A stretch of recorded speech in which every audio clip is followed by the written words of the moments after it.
మనుషులు ఇచ్చే జ్ఞానం తాత్కాలికమైనది, కొంతకాలం అది 30 ఉంటుంది. దేవుని జ్ఞానం శాశ్వతమైనది. అందుకని అంటాడు, నీవు దేవుని జ్ఞానం కలిగి నువ్వేం చేయాలట? అన్ని విషయంలో ఏం చేయాలి?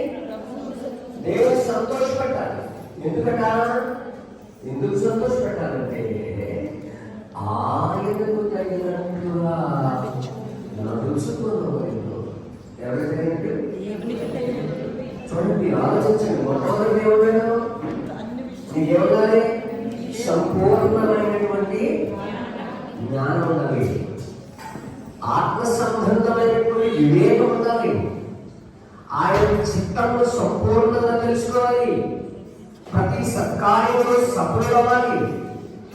ఇంకా ముఖ్యం ఏంటంటే నీకేమన్నారట?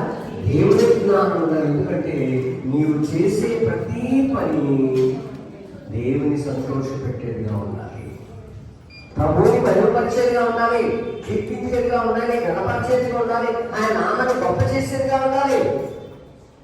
వీటికి వ్యర్థంగా ముసలిలో వచ్చేట్లు మాట్లాడుకోవడానికి కాదు, వ్యర్థమైన సంఘటనలను ఆలోచించడానికి కాదు. ప్రియులారా, నీవు దేవుని సంతోషపెట్టడానికి ఇప్పుడు ఎలా నడవాలట?